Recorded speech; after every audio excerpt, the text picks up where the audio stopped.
Olá pessoal, sou o Thiago Pittini, drapple.com.br. Bem-vindo ao 100º, 22º Dr. Apple News.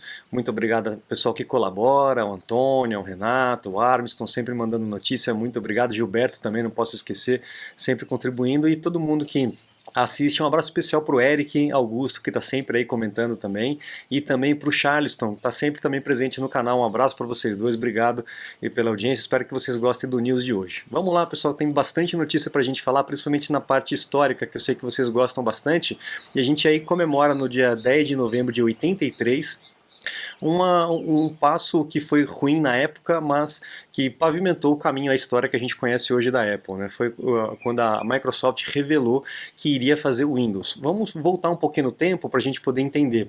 Nessa época, a Apple já tinha lançado o Lisa, que já era com sistema operacional gráfico, e estava terminando, estava refinando o Macintosh, que seria lançado e que foi a estrela da década ali, né?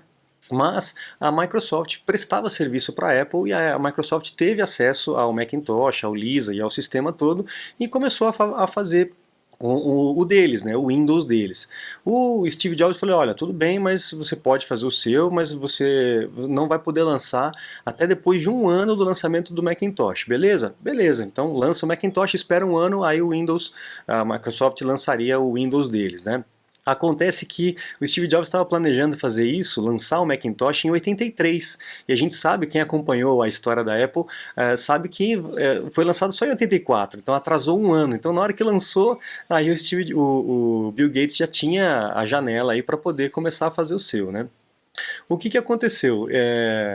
Começou a ter esse atrito com relação lá, e essa história foi um pouco mais para frente, até o John Sculley fazer uma liberação, né, liberar o Windows para poder fazer todo o aspecto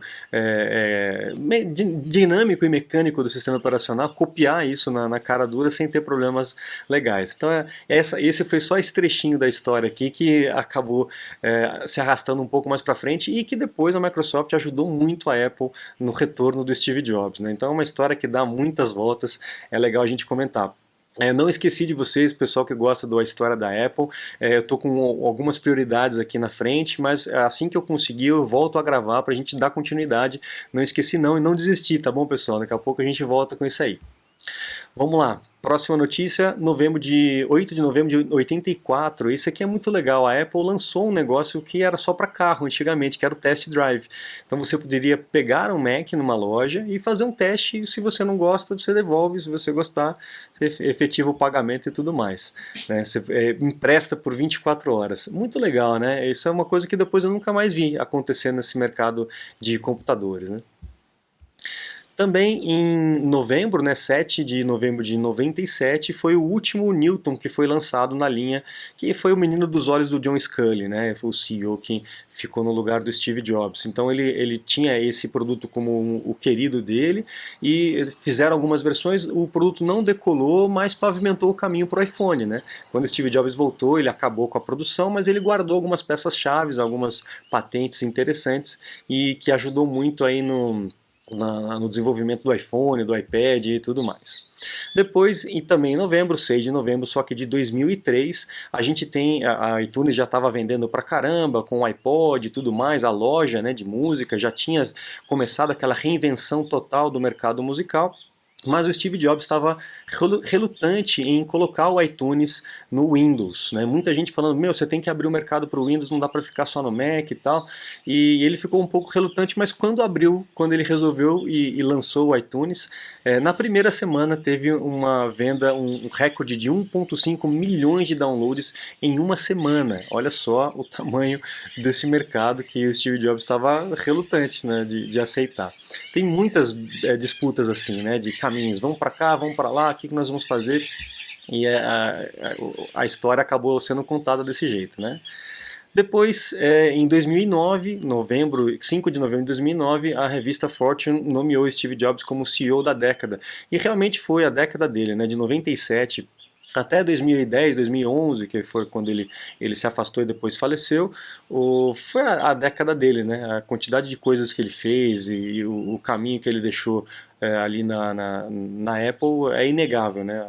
o impacto que esse cara causou no planeta, na vida de todo mundo. E foi justamente nessa década que o negócio realmente explodiu. Foi tudo sendo meio preparado, mas nessa década ele realmente estourou, né?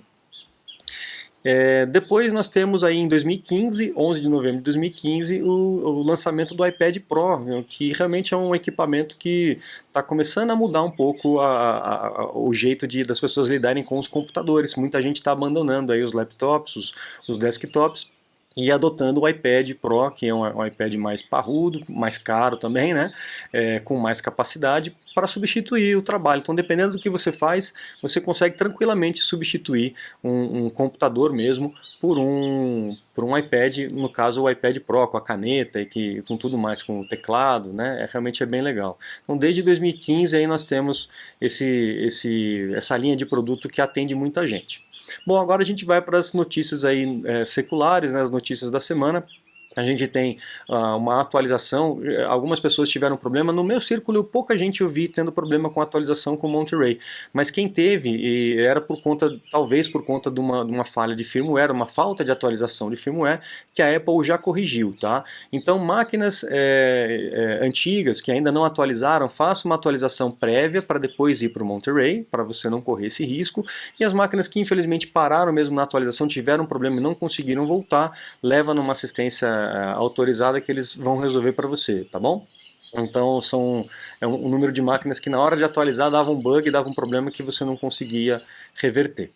Bom, a gente tem também aqui, pessoal, já os rumores para o MacBook Air. Eu já vinha falando isso em alguns news para trás, mas a gente tem uma matéria um pouco mais completa, dizendo aquilo que a gente já estava dizendo mesmo, né, que ele provavelmente vai ser coloridinho, assim como é o iMac, né, vai provavelmente seguir essa mesma linha de design do lado das arestas mais flat, né, assim como é o iPad também. E talvez, o que eu achei interessante aqui, talvez caia o nome Air, né, a linha Air saia de linha e fique só o nome MacBook novamente. Então nós teremos o MacBook e o MacBook Pro. Seria isso, as duas linhas, né, de computadores. O que faz mais sentido, né? Porque ele vai acabar chegando mais perto do que é o Air mesmo, com a linha mais popular, mais colorida, mais despojada, e o outro fica para uma linha mais profissional, que necessita de um poder maior. Sem dizer, não querendo dizer que o M1 é ruim, né, pessoal? Lembra que a Apple aumentou muito a referência, então o pessoal que edita hoje, que precisava de uma máquina parruda, antigamente um Intel parrudão, consegue fazer no M1 normal, não precisa do Pro ou do Pro Max, tá, pessoal? Então fiquem atentos com relação a isso para não haver desperdício. As máquinas realmente estão muito poderosas, estão muito potentes.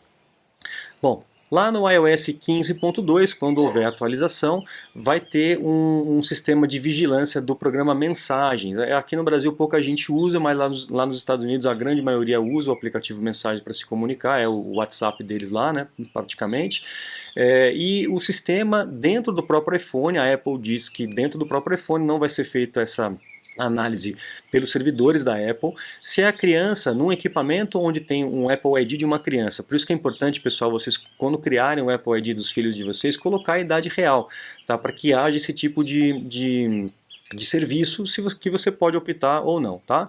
A hora que chega uma imagem, por exemplo, uma imagem explícita, o próprio aplicativo Mensagens ele vai ofuscar essa imagem, vai perguntar para a criança, você tem certeza?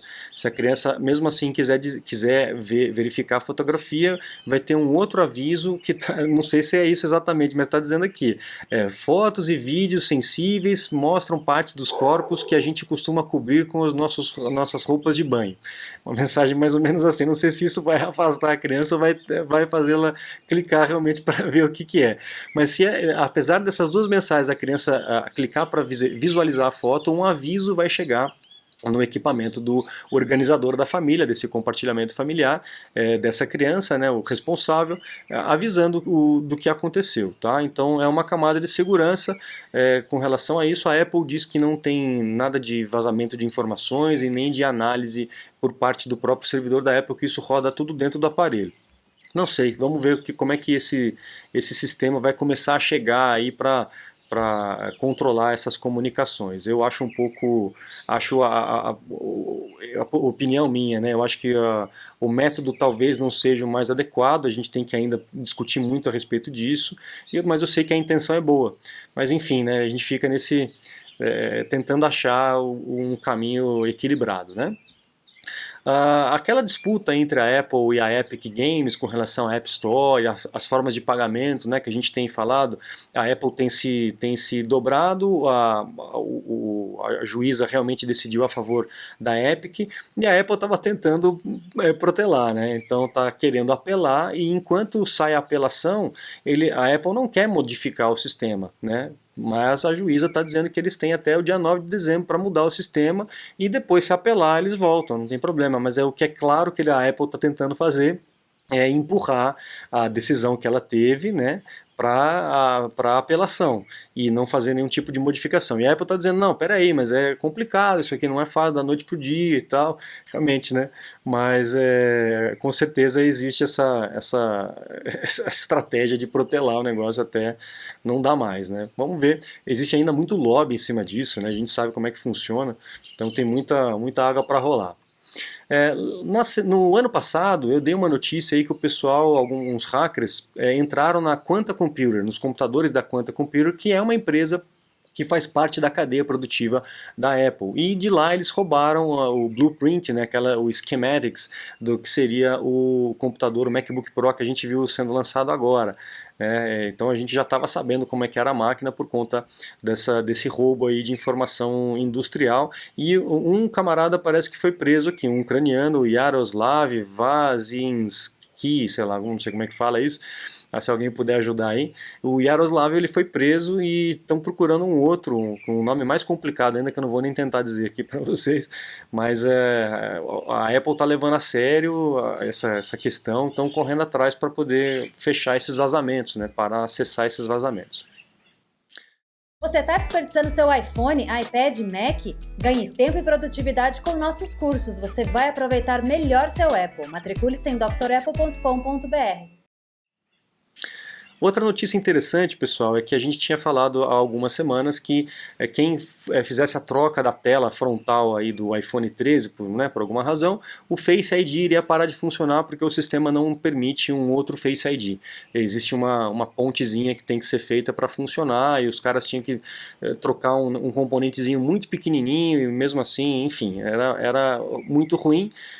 A Apple disse que vai mudar esse esquema e que vai liberar para que a troca seja feita e o Face ID volte a funcionar mesmo com assistências não autorizadas, né? Eu acho que tá certo, né? Tem que fazer isso. A opinião aí da própria, né? Eu acho que tem que liberar, porque é escolha sua. Se você quiser trocar na autorizada e ter a garantia do serviço e da peça, você paga mais caro, e se você não tiver disposto a isso, você vai no mais barato e corre o risco, e tudo bem, né? Cada um faz o que achar melhor, né? Essa é uma notícia interessante aqui com relação ao WhatsApp, está em teste aí a questão de multi-device.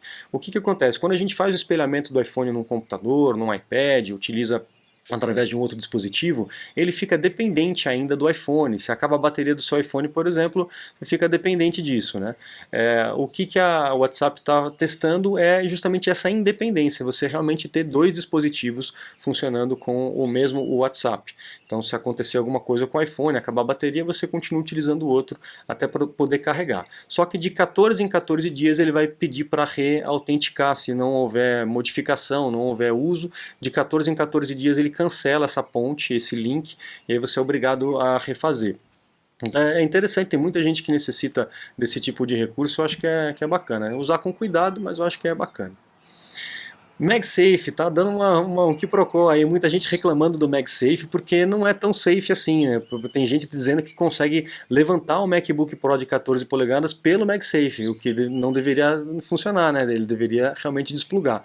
Então o pessoal está falando que a imã é muito forte aí do MagSafe. Vamos ver se a Apple vai corrigir isso numa próxima, ou se realmente alguém já tem aí, se alguém já comprou, pode dizer o de 14 polegadas se realmente o MagSafe é muito forte ou não. A gente vai acompanhar. Lá na União Europeia, notícias lá do velho mundo, a gente tem, lembra que eu falei que ia rolar uma reunião lá na União Europeia para tentar alinhar todos os líderes e fazer a pressão ali nas empresas de comunicação e tecnologia, e fizeram, e todo mundo já está alinhadinho e vai começar a pressão, galera. Os políticos realmente estão muito preocupados com o poder que essas empresas estão tendo por conta da comunicação, das informações, né, e como isso está acontecendo lá com a população. Estão perdendo o controle está saindo das mãos dos políticos e está indo para a mão dos empresários de tecnologia, essa parte de comunicação da imprensa, né? Então eles estão muito preocupados e vai rolar uma disputa por esse poder aí, com certeza. A gente vai ver muita informação ainda a respeito disso. E para poder encerrar, uma notícia mais tranquila, é uma patente legal que a gente tem visto aí crescer na Apple, que seria um detector aí de movimento, inclusive de rastreamento do olho, né, para saber onde você está olhando. De repente a gente vai poder fazer assim e mover o mouse dentro do computador apenas com o olho. E a detecção também de gestos da mão. Vamos ver o que a Apple vai preparar aí com essas patentes aí que estão sendo pedidas para a Apple. Legal, pessoal, então assim eu encerro o news dessa semana. Um grande abraço para todos vocês. Convido a acessar o site drapple.com.br e se matricular nos cursos completos que tem lá para você poder aproveitar melhor o teu computador. Tem muita ferramenta, tem muitos recursos que podem facilitar, otimizar o teu dia a dia. Importante a gente conhecer a ferramenta bem para usar bem, né? E também os meus contatos para um suporte técnico. Eu fico à disposição de vocês. Muito obrigado, um grande abraço e até a próxima. Tchau, tchau.